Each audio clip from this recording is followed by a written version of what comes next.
días. Bueno, antes de empezar quería agradecerle a los que habían hecho posible, digamos, que esta charla se realizara, principalmente al doctor Nishizaki, que como yo sé que él está mucho en el tema de la disfagia o faringia, le mandé esto que no es realmente una conferencia, fue un exhibit que fue presentado en la Sociedad de Radiología de Norteamérica y que tuvo bastante interés, fue visto con mucho interés, y entonces yo se lo mandé a él y me dijo, ¿no querés dar una charla? Digo, bueno, si querés yo lo presento. Yo pensaba modificarlo un poquito para hacerlo más deglutible para un público como ustedes, pero no pude por problemas, no tenía computadora, no tenía internet, no tenía nada. Y entonces, al final, bueno, voy a presentar el exhibit tal como fue presentado, pero me voy a detener en algunos aspectos. Tengo la suerte que hay algunos fonoaudiólogos acá. Yo no hacía deglución cuando me fui de Uruguay, yo fui en el 2003 y no hacía deglución. Creo que el problema es un problema técnico. Les voy a contar algunas cosas personales. Y allá empecé a notar que el tema del glutorio es furor, se hace muchísimo. Todo de la mano de los abogados. ¿Dónde anda Carolina? Acá. Carolina fue de la mano de los abogados. Es decir, paciente que tiene un accidente cerebrovascular, paciente que ha sido sometido a radiación de cabeza y cuello o a cirugía, antes de comenzar su realimentación, le tiene que hacer un estudio de glutorio.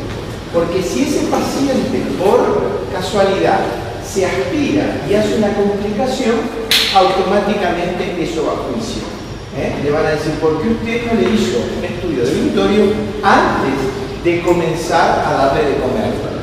Porque ustedes saben que clínicamente hay pacientes que se aspiran y clínicamente no son evidentes, lo que se llama aspiradores silenciosos. Entonces, de la mano de los abogados, nosotros empezamos a trabajar impresionante. Imagínense si todos los pacientes pueden seguir radiación y accidente vascular encefálico, traumatismo, todo eso pasa por deglución, tenemos una cola de pacientes esperando para hacer estudios de glutorio. Entonces me tuve que meter en el tema y me di cuenta que era un mundo completamente desconocido para los radiólogos, no para los fonoaudiólogos, pero sí para nosotros. Y descubrí que era sumamente complejo y me empecé a meter en el tema. Entonces dije, bueno, ¿cómo podemos hacer para interesar a los radiólogos, que son fundamentalmente los que realizan el estudio, en muchos casos junto con los fonoaudiólogos, para interesarlos, para motivarlos? Y dije, nada mejor que ver las consecuencias que va a tener el informe radiológico que ellos hagan. Es decir, por ejemplo, los radiólogos, estadificamos un paciente. ¿Y cuál es la importancia que tiene eso? Que nosotros sabemos, sin ninguna duda, que el tratamiento y el pronóstico del paciente va a depender de eso. Entonces nos sentimos estimulados de saber si infiltra o no infiltra el órgano que está adyacente, si hay infiltración de los ganglios, si hay infiltración, si hay una metástasis distante. Bueno, lo mismo pasa con la deglución. Entonces, lo que yo intenté fue correlacionar las imágenes junto con el tratamiento. Decirle, mira, el tratamiento que le indica el otorrino generalmente, y lo hacen los fonoaudiólogos, yo tengo que convertir el término, ya se llaman patólogos del habla, pero bueno, o patólogos de la deglución, acá se llaman fonoaudiólogos. Eso depende de un hallazgo radiológico. Entonces yo les voy a mostrar la enorme cantidad de hallazgos radiológicos que hay que informar para que ellos luego tomen la decisión de qué es lo que van a hacer finalmente para corregir el trastorno de glutorio del paciente. Y eso es la charla. La deglución es muy compleja y yo realmente tenía otra charla, pero va a ser muy extensa y posiblemente la termine dando tarde en rayos, o no sé, o capaz que aquí, después de horas, no sé, pero es bastante extensa y yo creo que era demasiado. Entonces decidí hacer una sola, después si alguno quiere y ve que hay ambiente, nos juntamos y damos la otra. La deglución, estábamos charlando acá con el profesor, del mismo de la fauces para adelante, es terreno de los odontólogos. De ahí hay cricofaringio, generalmente los otorrinos son los que se toman el trabajo de hacer toda esa zona, y después de ahí de los gastroenterólogos. Pero la experiencia dice que la deglución, sobre todo el síntoma de disfagia, que es el trastorno de la deglución, es bastante más complejo. ¿Y cuál es el problema? El síntoma clínico, la localización clínica del paciente, muchas veces no tiene nada que ver con el hallazgo de la lesión. Es decir, la lesión que produce una disfagia que el paciente relata acá puede estar en cualquier lado. En cualquier lado. Puede estar acá, pero puede estar en el fondo gástrico. Y el paciente jura que es acá. Es decir, no hay una correlación. ¿Qué mensaje les quiero transmitir con eso? Que hay que estudiar todo. El paciente es una unidad. Nosotros cuando hacemos los estudios radiológicos, esto es un nuevo cambio que yo lo hago allá y que no lo hacía acá. Sistemáticamente le estudiamos la deglución, 100%, a todos. Nos lleva 20 segundos, nada más, porque lo registramos rápidamente. Lo pongo al paciente de perfil, le digo, tenga un buche en la boca y trague a los 3. 1, 2, 3, trum, deglución, y lo registro, ya sea por video o por imágenes digitales rápidas. Bueno, y todo eso es lo que ustedes van a ver acá. Y realmente estoy seguro que se van a asombrar, a decir, todo lo que hay ahí para diagnosticar, y todo eso produce disfagias o trastornos deglutorios. Además de eso va para ustedes, sistemáticamente le hacemos el estudio funcional del esófago. ¿Por qué? Y porque es el nicho de mercado que tenemos los radiólogos. Yo no puedo competir con los endoscopistas diagnosticando neoplasias esofágicos ni esofagitis por reflujo. Pero sí puedo competir con ellos diciéndole, no te preocupes, este paciente viene con disfagia, perfecto, pero te llevas de Yapa, Yapa es una expresión muy antigua, eso no parece mi época, te llevas de arriba la alteración de la deglución y las alteraciones en la funcionalidad del esófago, que también provocan disfagia. Entonces, eso hace que tengamos muchos pacientes con disfagia para estudiarlos por esófago gastrodológico.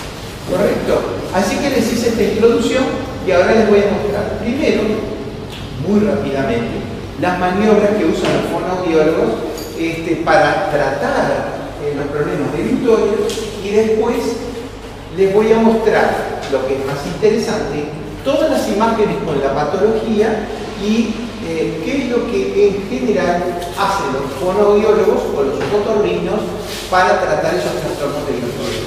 Entonces ustedes se van a llevar de acá, posiblemente espero, el concepto de que la cosa es bastante más complicada de lo que uno cree. El paciente deglute en un segundo y medio, pero la cantidad de información, yo creo que tengo acá unas 20 diferentes hallazgos radiológicos para describir, es mucho más complicada.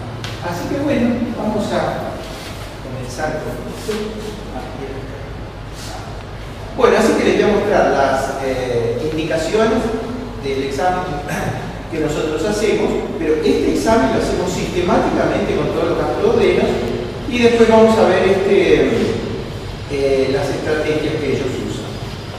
Ya esto lo hablamos, las indicaciones, y como les decía, nosotros hacemos el estudio de la deglución, el paciente de pie, si es que el paciente puede estar de pie, y si no, como ustedes ya vieron por las indicaciones, que están en muy malas condiciones, lo hacemos en una silla que se llama silla de deglución, que se pone entre el tubo radiológico y la mesa radiológica, y lo podemos cambiar la posición del paciente, realmente es muy cómoda, porque además la mayor parte de los pacientes están mal, realmente mal, tipo con traumatismo severo, después de una operación de cráneo.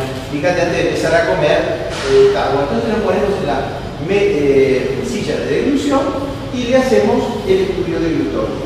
Pero en general, esto también lo hacemos con cada estudio digestivo. ¿Correcto? Bueno, entonces, los fonoaudiólogos tienen un montón de maniobras, pero lo interesante es que cada maniobra tiene determinadas indicaciones. Y hoy lo que vamos a intentar es correlacionarlas ambas. Entonces, por ejemplo, la primera que ellos hacen es modificar el volumen de comida del paciente y segundo, la textura o la consistencia.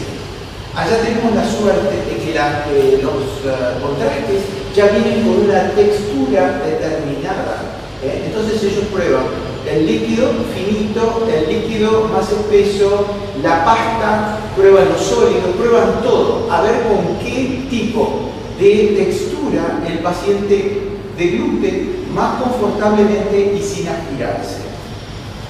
El otro que hacen en muchos casos es la estimulación táctil o térmica antes de comenzar a comer.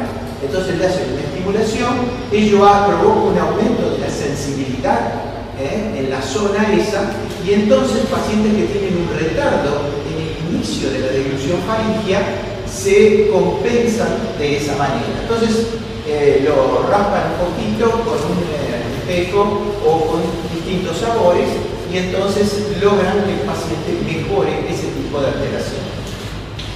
Una postura que usan muchísimo los fonoaudiólogos para tratar algunos tipos de patología es lo que se llama con la mentón hacia abajo. Ustedes ven que el mentón hacia abajo tiene la ventaja de que aumenta el espacio de la valécula. Entonces, pacientes que pierden desde la boca se acumula en este sitio que tiene más amplitud y protege la vía aérea. Entonces, aquí yo no lo voy a describir ahora porque luego voy a... Esto está bastante sencillo. Bueno, es decir, yo les quería mostrar un poco la racionalidad de estas terapias. Lo voy a enseñar a la mano. En los casos, por ejemplo, ustedes ven que esto, por ejemplo, aumenta el espacio molecular, eleva un poquito la faringe y bácula levemente el epiglotis y después produce un estrechamiento de este sector. Todo paciente que pierda desde la boca, por ejemplo, esta es una típica indicación.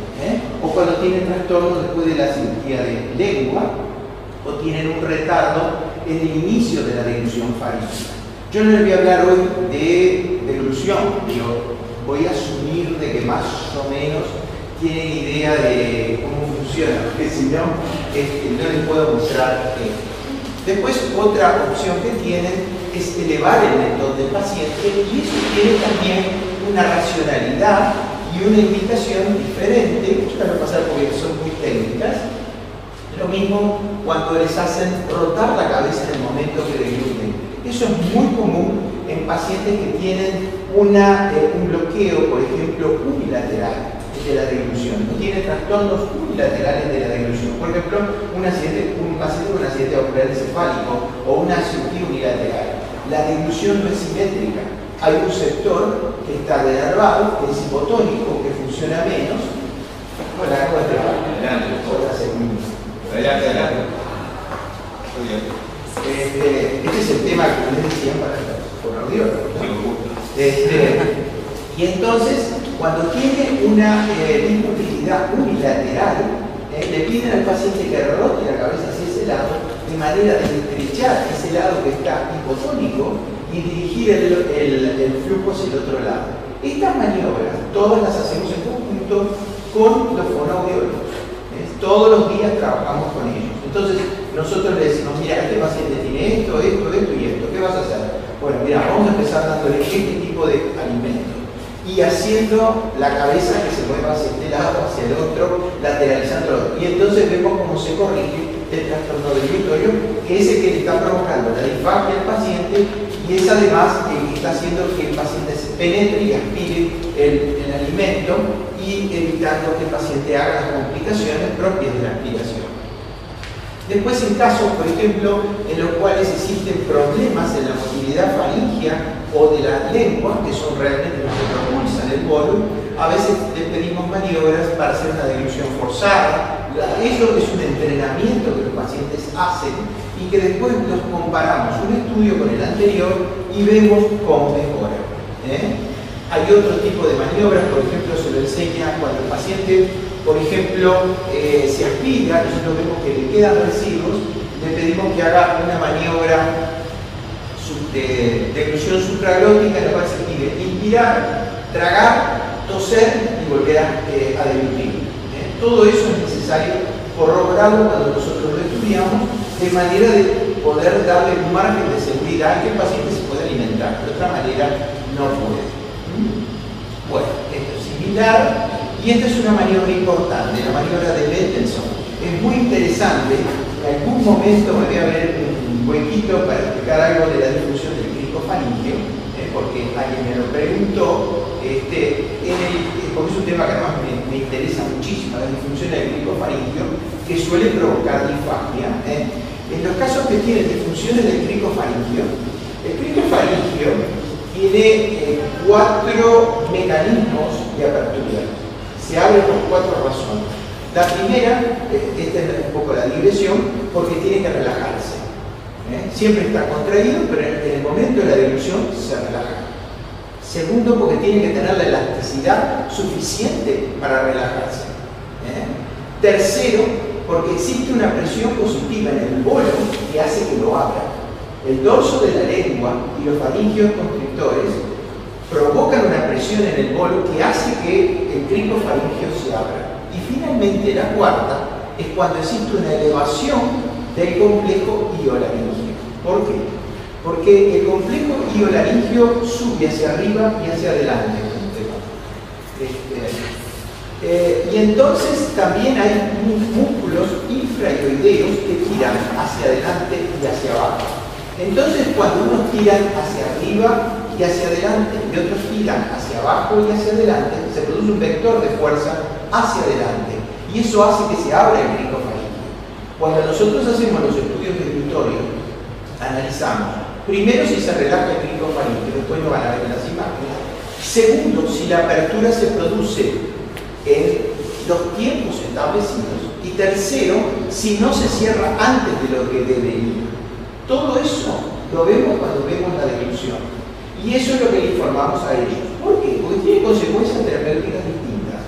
Si nosotros encontramos que la elevación del complejo iolaringeo es insuficiente o retorna antes de tiempo, utilizamos esta maniobra. ¿Qué significa? Le pedimos al paciente, ellos lo entrenan, para que el paciente mantenga la nuez de Adán elevada durante todo el tiempo de la dilución. Y eso que hace que cuando caiga, el bolo ya pasó. Otro tipo de trastornos no se pueden arreglar tan fácilmente. Por ejemplo, cuando el paciente tiene una disminución de apertura, que nosotros no podemos distinguir radiológicamente si se debe a una insuficiente relajación o a una pérdida de elasticidad. Todo esto que está relacionado con reflujo, las dos siempre están relacionadas con reflujo. En esos casos, ellos usan otro tipo de maniobras, como la cirugía, la dilatación o la infiltración por toxina botulínica. Entonces, ¿cuál es el mensaje? Toda esta información se la tenemos que proporcionar nosotros para que finalmente ellos decidan cuál es la terapia que van a usar. Bueno, miren, esto es todo lo que nosotros tenemos que informar después de una dilución, las alteraciones que tenemos que informar después de una dilución. Si es normal, bueno, como normal. Pero si no es normal, si es anormal, estas son las opciones que tenemos. Y esto es un poco el exhibit que nosotros presentamos. Presentamos más o menos un caso de cada una de estas anormalidades y más o menos intentamos, con la ayuda de los fonoaudiólogos, ver cuál es el tipo de tratamiento. Entonces esto pienso que va a estimular a los radiólogos, a los futuros radiólogos, para que informen todas estas cosas, de manera que el que recibe el informe, el médico que recibe el informe, sepa qué es lo que tiene que hacer con ese enfermo. Es como una estadificación. Tenés que decirle qué está infiltrado, dónde están las metástasis, y de manera de que ellos sepan lo que tienen que hacer y sepan el pronóstico del paciente. Bueno, entonces vamos a empezar con los casos, ¿verdad? ¿Cuál es la primera alteración que nosotros tenemos? Bueno, la primera alteración, o de las más sencillas, es cuando el paciente tiene el bolo en la boca. Tiene todo el bolo en la boca, pero pierde parte del bolo hacia la faringe, antes de que comience la deglución. Esto es muy común, sobre todo en pacientes ancianos. Entonces usted ve que el bolo está en la boca, pero es tanta la pérdida que al final sigue para abajo y hay un riesgo importante de aspiración. La laringe está abierta permanentemente, excepto durante la deglución. Si el paciente no deglute, bájate. Hay posibilidad de que se vaya para adentro. Y esto se debe a que hay un sello acá entre el paladar blando y el dorso de la lengua que está cerrado. Pero cuando eso falla, cirugía, trauma, radiación, edad, lo que fuera, esto es lo que pasa y el contraste baja para abajo. Lo mismo pasa en este caso. El bolo todavía está en la boca y el paciente pierde el contraste y se mete dentro de la laringe. Bueno, ¿qué es lo que hacen los terapeutas? Ellos agarran y cambian los tamaños de los bolos, la consistencia, o le piden al enfermo que trate de mantener la mentón hacia abajo, de manera de ampliar este espacio y de que el bolo se acumule, bueno, la pérdida se acumule en este sector y no vaya hacia la vía aérea. Así que esta es una de las primeras anormalidades. ¿Quedó más o menos?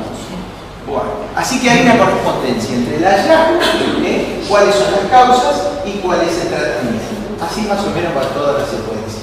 Otro de las clínicas que nosotros tenemos que informar es si el paciente cuando deglute o después que deglute tiene una penetración en la nasofaringe. Es el paciente que traga y dice, miren, la comida sale por la nariz. Bien simple. Entonces, ¿cuál es el tema? Nosotros chequeamos durante la deglución y vemos que en algunos casos el medio de contraste va hacia arriba, hacia las fosas nasales. ¿Por qué? Y bueno, porque falla o el paladar blando o falla el constrictor superior de la faringe.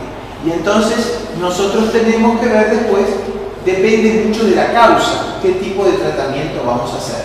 Pero ven, acá nuevamente el paciente tragó, en este está tragando, pero en este ya tragó y parte del contenido de este sector refluye hacia acá. Las causas son diferentes. Acá se debe a posiblemente a una pérdida de motilidad del constrictor superior de la faringe y en este caso posiblemente se debe a una pobre motilidad de la hipofaringe que hace que no pueda pasar rápidamente el bolo, refluye y este sector ya está abierto y entonces se mete para arriba. Nuevamente lo que les comenté al principio varias veces. Es fundamental hacer el diagnóstico para que después sepan qué van a hacer con ese enfermo.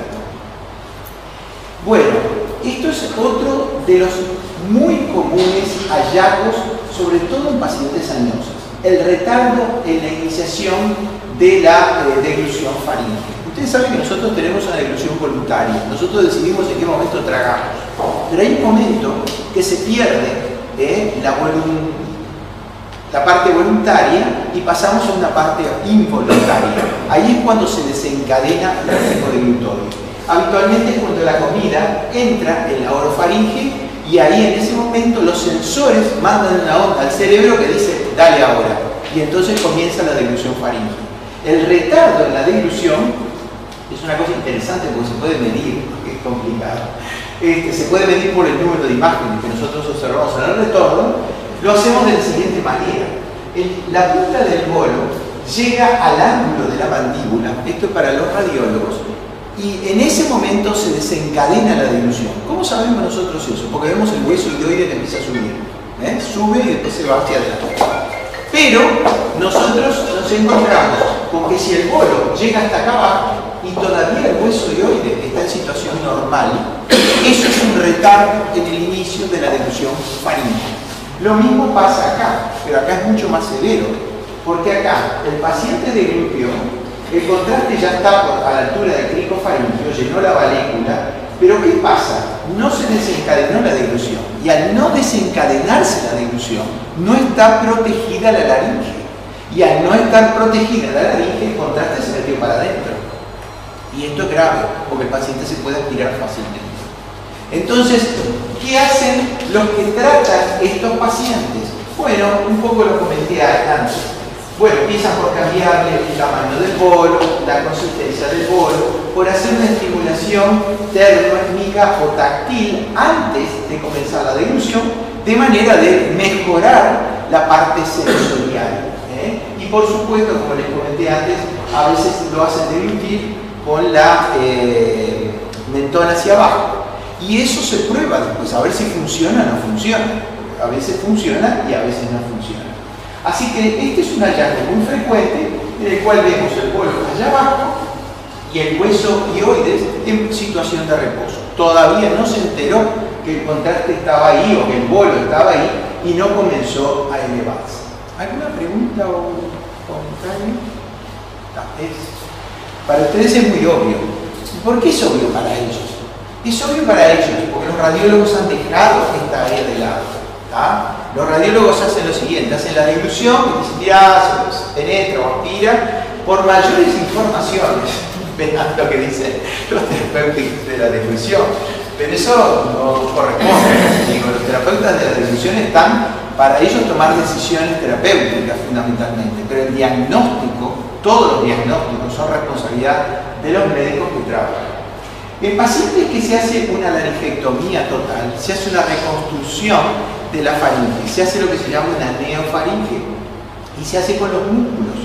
¿Cuál es el problema? Uno de los problemas es que parte de esos músculos se contraen durante la deglución y entonces provocan una obstrucción en ese sector.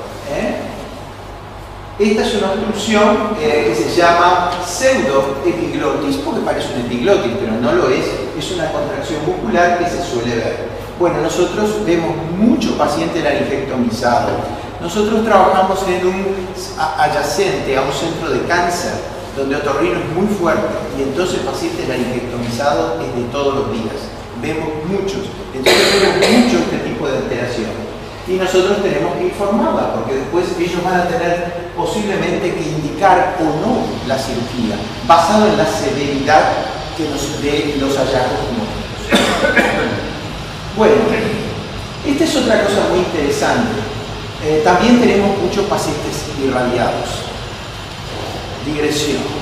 La radiación es devastadora para la deglución. Mantiene la forma, pero la función, no decir ninguna grosería, pero la deja desastrosa. La deja desastrosa. Afecta enormemente la deglución. Y además es progresiva. En general la parte quirúrgica mejora con el tiempo. La radiación empeora con el tiempo. Pasan los años y cada vez está peor. Es horrible. Uno de los problemas que tiene la deglución es que pierden la motilidad de la faringe. Pierden un montón de cosas. Pero entre las cosas que pierden es la motilidad faríngea. Y esto es lo que les pasa a estos pacientes. Ustedes miran el paciente con el bolo adentro y no tiene contracción de la faringe. La faringe no se contrae, está congelada. Esa es la expresión que se usa. ¿Y cuál es el problema? Bueno, que estos pacientes fácilmente penetran el contraste dentro de la vía aérea, porque no tienen ningún tipo de protección. Ustedes fíjense, estos pacientes acá que no tienen contracción de la faringe, no tiene ondas peristálticas. Nosotros evaluamos dos cosas en la onda peristáltica. Primero, la fuerza. Hay inclusive algún trabajo que menciona medidas de fuerza para medir radiológicamente la fuerza de la contracción faríngea. Y segundo, la peristalsis.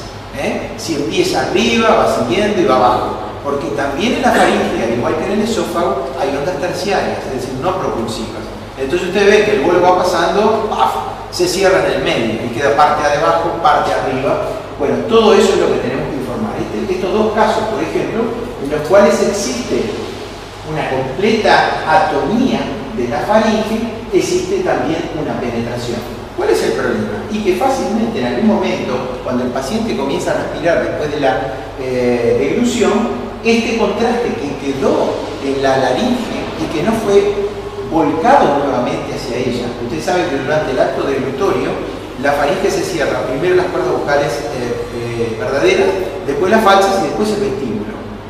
Estos pacientes que han tenido radiación no cierran nada, o cierran lentamente o ineficientemente, y entonces el contenido que eventualmente penetró y que iba a ser echado para afuera, no pasa eso. Se queda con el contenido en el vestíbulo laringio, y cuando se queda con el contenido ahí, se aspira.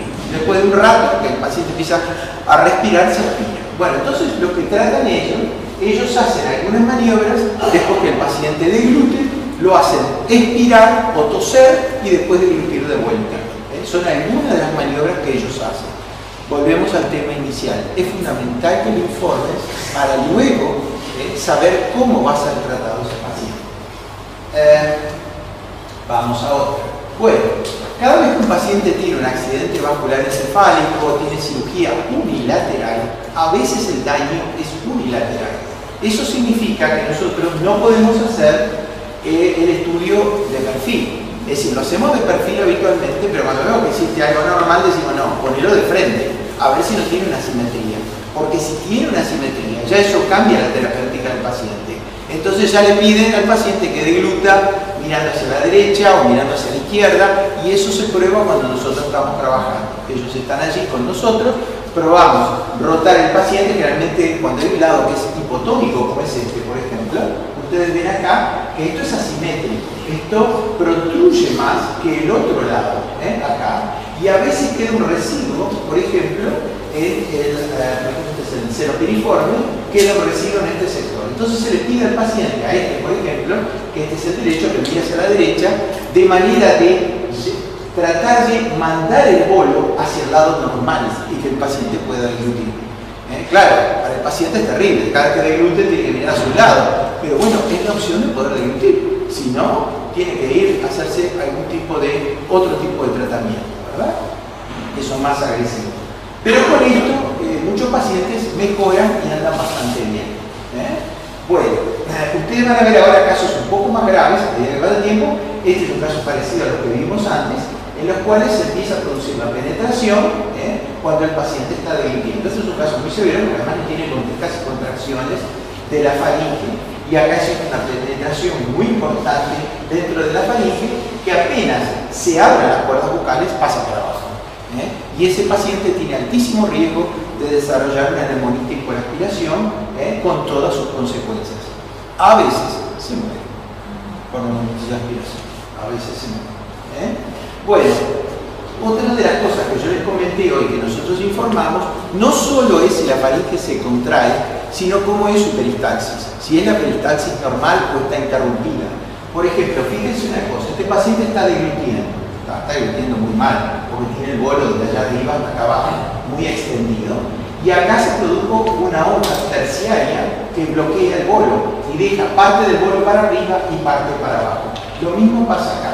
El paciente está deglutiendo, todavía tiene cantidad de contraste en las valéculas y en la orofaringe, y acá ya se produjo una onda contraste. Claro, yo no tengo toda la secuencia, pero que hace que el bolo no pueda pasar. ¿Y qué pasa con el bolo? Tiene presión positiva, se va a meter por el primer recoveco que encuentre, y el más fácil es la laringe.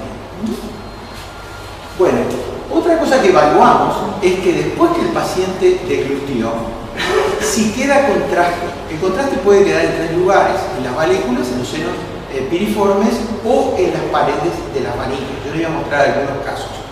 Eso es un riesgo para el paciente, porque una vez que el paciente vuelve a respirar, ese contraste se puede meter dentro de la laringe, que está totalmente desprotegida.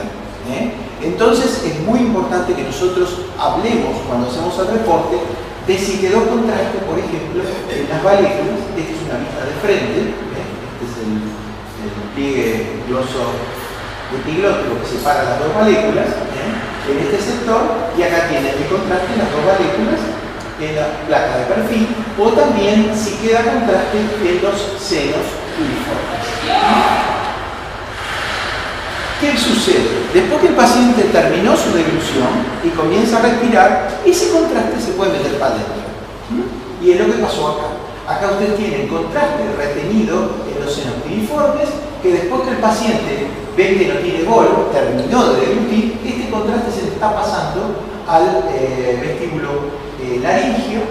Acá está contenido por las cuerdas vocales, pero eso no va a demorar mucho, se le va a meter para adentro, como sucedió con este. En este pasó eso. En este caso, la pérdida es desde las valéculas. Ustedes ven que el contraste viene bajando, pasó las cuerdas vocales y siguió para abajo por la tráquea, es decir, se está aspirando. Estos son pacientes en los cuales hay muy poco para hacer, realmente, porque son pacientes sumamente graves, no tienen ningún mecanismo de contención. Bueno, por ejemplo, a veces, bueno, ya hablamos de esto cuando el residuo es unilateral, y este es otro tema muy importante que está relacionado con la maniobra de Mendelssohn. Cuando hay una reducción de la elevación laríngea, como les dije, la elevación laríngea es fundamental para varias razones. Primero, porque es la que bascula la epiglotis, que la epiglotis ayuda a la protección del vestíbulo laríngeo. Segundo, porque parte de la contracción laríngea se hace en el momento que se eleva el complejo. Tercero, porque relaja el cricofaringio. Es uno de los mecanismos de relajación del cricofaringio. Entonces, una elevación en tiempo y forma del complejo iodorígeo es fundamental para qué tratamiento se le va a indicar al paciente. Entonces, si ustedes ven que el paciente no eleva suficientemente el complejo iodorígeo, es necesario entrenarlo con algunas maniobras para ver si esa situación se puede mejorar. Porque una vez que ustedes mejoran eso, mejoran todo este mecanismo de penetración y de aspiración. Ven que yo he visto todo esto porque realmente me parece que le quitamos dinamismo a la charla. Pero fundamentalmente es eso.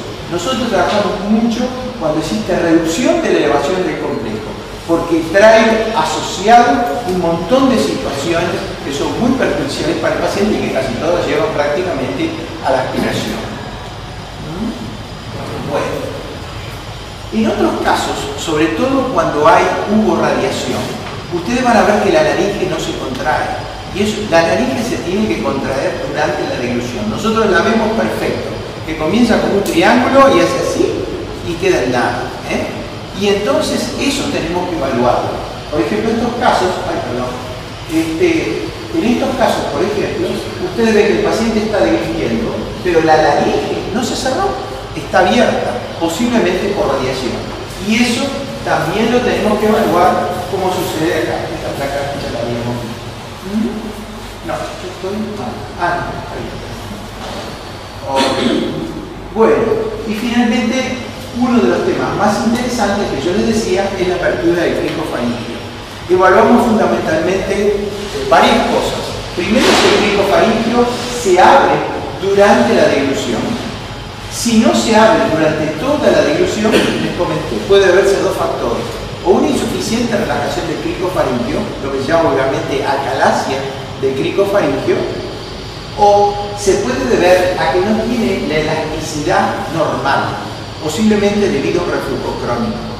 Yo, radiólogo, no puedo hacer el diagnóstico diferencial entre las dos situaciones, pues se ven idénticas. Digresión para los radiólogos, terminología. Cuando nosotros hacemos el informe radiológico, esto en general es preferible no hablar de cricofaringio, sino de segmento faringoesofágico. El término radiológico es segmento faringoesofágico, que corresponde al esfínter esofágico superior, que en general está en su mayor parte formado por el cricofaringio. Nosotros usamos esto como sinónimo, pero no son exactamente sinónimos. En el informe radiológico es segmento faringoesofágico. Pueden hablar de esfínter esofágico superior. El esfínter esofágico superior tiene otros músculos que no son solo el cricofaringio. Pero en general, como el cricofaringio es el más importante, nosotros hablamos de discontinuidad del cricofaringio. Entonces, esa es la primera situación. Nosotros también tenemos que evaluar si la elevación de la vía aérea es suficiente para abrirlo. Si no, porque eso significa que la maniobra es diferente. Si esto no se abre y esto estaba elevado, ustedes van a encontrar que el tratamiento es diferente a si esto está todavía bajo el complejo iodorígeo y esto no se abrió, porque la causa puede ser esa. Entonces, lo mismo nosotros evaluamos la motilidad del dorso de la lengua y de los faringios. ¿Por qué? Porque si la contractilidad no es fuerte, quizás la razón de esto sea una pérdida de motilidad en ese sector. Si no, sencillamente puede ser una acalasia del cricofaringio y eso tiene otro tratamiento. Cualquiera de las anormalidades que veamos tiene tratamiento diferente. Entonces nosotros tenemos que hacer el informe que diga específicamente cuál es la anormalidad en ese sector. Por ejemplo, bueno, esa es una cosa. La disminución de la apertura del cricofaringio. ¿Cuál es el otro problema que nosotros podemos tener? Creo que falta uno acá. El otro problema que podemos tener es que el cricofaringio se abre normalmente, pero está muy retardada su apertura. Demora mucho en abrirse y eso es un riesgo, porque si demora en abrirse, el bolo se acumula aquí con presión positiva y se mete para dentro de la laringe. Entonces, ¿cómo evaluamos nosotros eso? Bueno, lo que hacemos es fundamentalmente ver cuando existe un retardo en la apertura del cricofaringio, que después se abre normalmente, pero demora. Tenemos que ver la posición de la vía aérea. Si la vía aérea está totalmente levantada, bueno, el problema es el músculo. Si la vía aérea está baja todavía, es decir, si todavía no se elevó, el problema está en la elevación de la vía aérea. Eso es facilísimo de hacer el informe, lo ven enseguida, si el dioides está bajo o está alto. Y entonces podemos llegar a la conclusión cuál es la causa o el mecanismo por el cual esa anormalidad se está produciendo. Y después, la otra opción es que el cricofaringio también se abre normalmente, en tiempo, se abre totalmente, pero se cierra antes de lo que debiera. Y ahí las posibilidades son dos. O el esfínter se cerró antes de tiempo y dejó parte del polo arriba, sobre todo en los senos piriformes, o hubo un retorno precoz de la vía aérea y eso hace que se cerrara. Entonces ustedes dicen, pero es muy sencillo. Un caso, la culpa es del esfínter y en el otro caso la culpa es de los que lo están elevando, que retornaron antes de tiempo. Esas son cosas que tenemos que constar en el informe. Bueno, otra cosa importante que nosotros tenemos que mencionar es que cuando hay aspiración, si la aspiración se produce antes de que se produzca la dilución, por ejemplo, si hay una pérdida de la cavidad bucal, la aspiración se produce durante el fenómeno dilutorio y entonces hay que explicar por qué. Si eso se produce a una insuficiente vasculación de la epiglotis, si eso se debe a una pobre contractilidad de la faringe, si eso se debe a muchos factores, o finalmente si la aspiración se produce después de la dilución, una vez que el paciente ya dilució.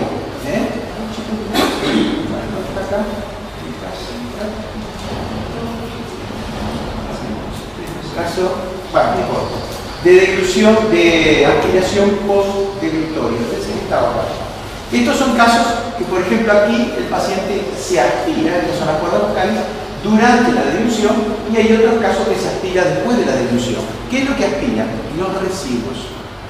Todo lo que quedó residual se aspira, ya sea en las paredes faríngeas, porque tuvieron poca contractilidad, en los senos piriformes, porque por ejemplo se cerró antes el cricofaringio y quedó el residuo ahí, se metió para adentro, o en las valéculas. Ustedes saben que el residuo en la valécula se debe a un pobre funcionamiento del dorso de la lengua o a una pobre vasculación del epiglotis. Así que, en conclusión, existe una correlación muy estrecha entre los hallazgos que nosotros tenemos en la radiología y las consecuencias terapéuticas que van a tener para ese paciente.